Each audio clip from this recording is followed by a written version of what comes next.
Rikthehemi të dashur miq në She's on Top Club, në Top Albania Radio në 100 FM dhe në kanalin 10 në digital. Rikthehemi përsëri këtu me vajzat dhe do kemi në një lidhje direkte dhe Gjonildën. Përshëndetje Gjonilda. Përshëndetje. Si je? Mirë, faleminderit. Ti përsëri sot nuk mundet na bashkohesh këtu në studio dhe ti kishim ato debatet pak më direkte se çdo i kemi tani, po ishte një moment në fakt nga episodi i fundit që ti bëri dhe mua përshtypje patjetër kritika që ti ke pasur ndaj Ronelës, duke e quajtur edhe një dumdum i prishur. Pse ke qenë aq ashpër? Po, unë e kisha ma shumë për si lojë ose si shaka, kurse Ronele si kam kërkuar dhe njës në asaj projekt. I ka kërkuar faljet. Pra e keni zgjidhur në atë gjë. Na mendon që në të ardhmen ama do duhej që deri diku të zgjidhit mënyrat se si ju shpreheni me njëra tjetrën edhe për të mos u prekur në diçka më të thellë dhe më personale? Po, unë jam e kam menu shumë gjatë këtë gjë, jam një edhe shumë keq. I kam kërkuar edhe falje, edhe edhe një si kërkaj edhe të shfalje. Momentin që është e sinqert patjetër që edhe vlerësohet. Në fakt edhe patjetër. Doja t'i bëja një koment Gjonidës për pjesën e asaj komentit dumdum i prishur. Nuk mendoj se ke nevojë të thuash Ronelës më fal, sepse në fund të ditës ne jemi një garë, ta kam thënë edhe një herë në backstage. Patjetër, po fjalët e përdorura mendoj që Shiko, po të ma kishte drejtuar mua në këtë rast, do e kisha marrë si një kritik, edhe më parë po e ceklim që kritika duhet i marrim pak edhe për mirë, sepse Ronela nuk është se kritikë konstruktive patjetër, por mendoj që për fjalët që janë thënë midis Gjonildës dhe Ronelës. Ne njohim tipin e Gjonildës, derisa kemi pa deri tani. Patjetër, ti mund t'ja pranoje dikush tjetër jo. Është një formë shakaje.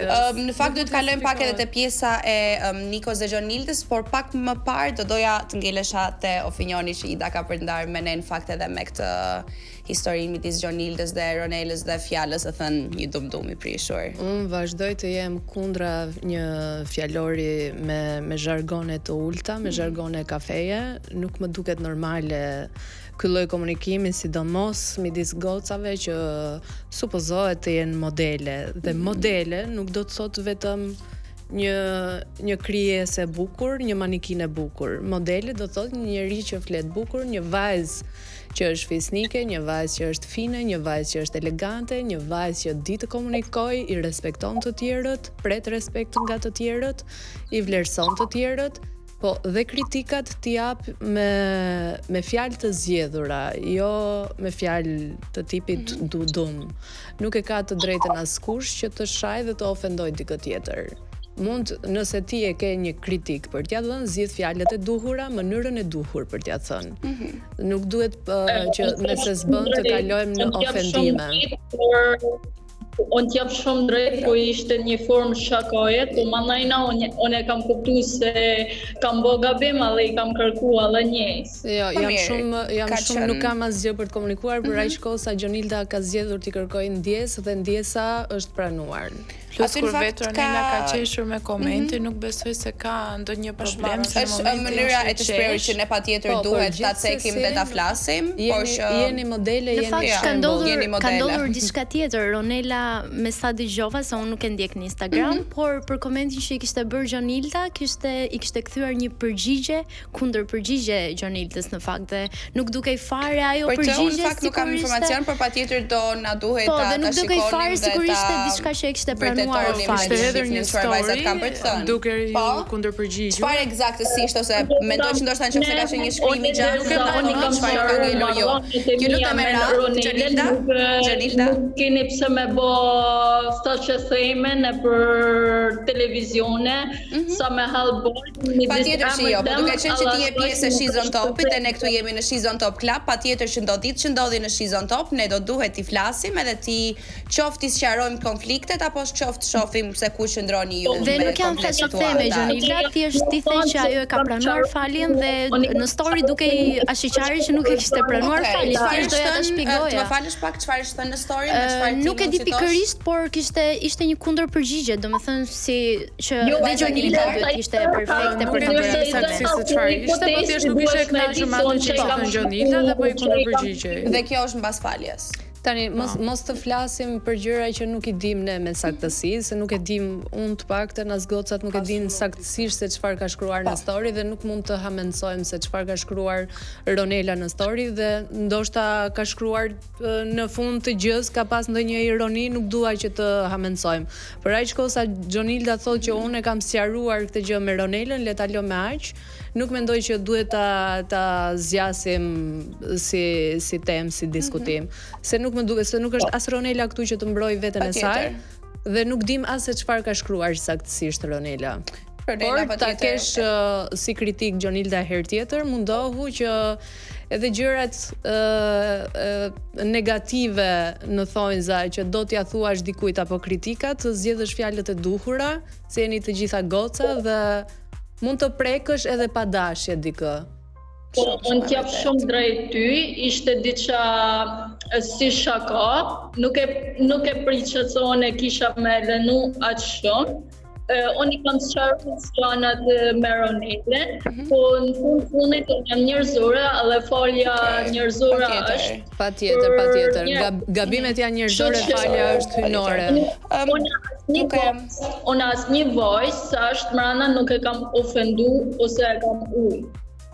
Mirë, kjo varet pak pastaj edhe nga personi që ke përballë dhe e merr si ofendim dhe ulje personi që ti ke përballë dhe nëse konotacioni nuk ka qenë i tillë por fjala po, por që kalojmë nga fjalët e thëna nga ti për fjalët që thuhen për ty ose për të qenë më eksakte dhe më tamam për opinionin e juris. Ngelemi pak në fakt e komentet dhe përplasjet që ti ke pasur me Niko Komanin dhe është cituar që ti nuk e meriton të jesh këtu, ke ardhur shumë herë me ngjyrën roz, më duket ka qenë diku te herë e tretë që ti ke zgjedhur të kesh një fustan me ngjyrën roz dhe do doja të dija pak se si e ndjer në ato momente dhe se si ka ndikuar për mirë apo për keq ty kjo gjëja, se patjetër është kritik.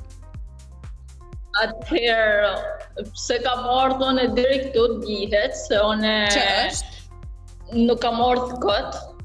Patjetër që jo kot. Dikush më ka pa se unë bëj për këtë gjë si jam.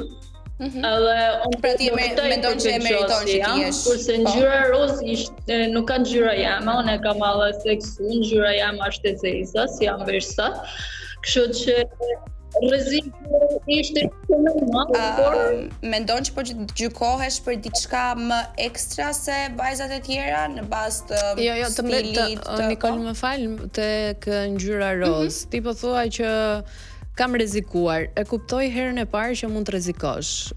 Hajt ta falim dhe herën e dytë, po të rrezikosh për herë të tretë nuk më duket dash rrezik, ndërkohë që sponsori ju ka thënë që ju mund të zgjidhni cilin fustan të doni, çfarë ngjyre të doni. Ti pse zgjedh pikërisht të rrezikosh kaq shumë me ngjyrën roz? Kë do të vësh në rrezik? Sponsori në ka thonë me zgjallë, por një kam lënë 2 vajzave si ishin sponsorit. Ata kishin dëshirë shumë të madhe për me ma zgjallë i fustan, edhe kishin dy. Po ti ka rrezikuar ata duke të zgjedhur ty fustanin roz apo ke rrezikuar ti duke e veshur për herë të tretë? Nuk e kuptova. A kanë rrezikuar personat të cilët ti ja u ke lënë në dorë për të zgjedhur fustanin roz apo ke rrezikuar ti duke e veshur për herë të tretë ngjyrën roz? Dy vajzave të stafit si ishin sponsorit në dorë për me zgjallë fustanin. Rrezikova shumë për nuk ta pranoj dot. Nuk ta pranoj dot se ti e di që në 2 puntata të kaluara ke veshur fustan me ngjyrë roz. Në momentin që 2 vajza të thonë që ti do ta veshësh prap fustanin roz, ti ke të drejtën tënde të fjalës të thuash që nuk e dua më roz se e kam veshur 2 herë të tjera. Ju lutem. Si du thonë se unë jam të e bo Kastilo, unë jam të e bo për vëmanja e ki shumë gabim. Jo, nuk po them asgjë, unë po të pyes. Ti, pse nuk zgjo dhe pse nuk i the vajzave që vajza unë kam veshur 2 herë fustan roz. Këtë herë do doja të vishja fustan të zi, fustan të kuq, blu. Unë mendoj që Gjunilda ka rrezikuar për fustanin roz, por nuk ka rrezikuar për të parë fustane të tjera. A e ke menduar se thjesht ka filluar të pëlqejnë gjëra roz Gjunildës? A e ke menduar në fakt ndonjëherë se dhe publiku mund të ketë të njëjtin perceptim si Niko, apo nuk është që je marrë shumë me materialisht nga që është lidhje të opinioni i dhënë nga Niko te ti, patjetër, qoftë për fustanin, qoftë për meritë për të qenë aty. A ke menduar ndonjëherë se dhe publiku ndan të njëjtin opinion me të, apo je përmbajtur aty? Një përmjëre të alle jam përmojt, se normale, se Niko janë një në respektat e mi ma të përrum, ale normale. Ordra? Është një nga stilistat e saj më të preferuar. Patjetër, për te saj për pjesën se si mund të jetë përcjell edhe në publik. A keni pasur në fakt edhe mundësi që ti ta sqaroje këtë gjë në prapasken me të, apo situatën e ndodhur referohem? A e keni pasur mundësinë që ta sqaronit dhe në prapasken situatën e ndodhur, apo jo? Jo, në prapasken nuk ka se unë komunikaj me Jorin apo kam një kontakt drejt për drejt. Do kishe diçka për t'i thënë Nikos këtu tani. Mune me sqarus shumë mirë, edhe mune me i dalë zatë shumë mirë për gjënit e mija. Patjetër, para se të largohemi për një tjetër shkëputje publicitare, pyetja ime fundit do t'i ishte që do kishe diçka për t'i thënë Nikos nga këtu, nga kjo studio, atëherë meqense në prapasken nuk e ke pasur mundësinë apo nuk e dashur ta bësh. O Niko, si tham, derisa kam arrit deri këtu, normale se kam diçka shumë veçantë. Dhe unë e di se duhet punë, se nuk jam profesioniste modele, se po tisha nuk kisha me kenë shizon top. Kështu që Qa ngjyre do e veshësh fustanin herës tjetër? Për mua gjitha, kështu që Qa ngjyre do e veshësh fustanin herës tjetër? Për shumë qartë. Kuqezi. Do ma thuash çfarë ngjyre do e veshësh fustanin? A mund të bëj vetëm herës tjetër? Një moment, lutem. Gjonilda më dëgjon? Po më thuj. Qa ngjyre do e veshësh fustanin herës tjetër? Herës tjetër, varet sa mund të kem për zgjallje, por po ta kesh ti zgjedhjen, çfarë ngjyre do zgjidhja? Nuk do rrezikosh, domethënë më. E për të Flavia. E le rrezikosh. Po më pëlqen rosë, të janë ngjyra të mira. Çka Gjunilda? Një pyetje vjen nga Flavia tani. Rrezikove për ngjyrën roz, po a nuk mundet të rrezikoje që të shikoje një fustan tjetër, sepse funditës ato lanë për të zgjedhur çfarë lloj ngjyre dhe çfarë lloj do fustani ti në. Okej. E tha. Atëherë, dhe një sekond. Apo e bëre thjesht për pjesën për të përfolur akoma dhe më shumë. Po mirë. Kam edhe unë një pyetje vetëm të shkurtër që se mund ta bëj. I rikthehemi patjetër në pjesën e radhës. Gjonilda, shumë faleminderit që ishe këtu. Shumë faleminderit edhe ju. Rikthehemi përsëri, ne do duhet shkëputemi në një shkëputje të vogël publicitare dhe të rikthehemi përsëri në 100 FM dhe në kanalin 10 në She's on Top Club.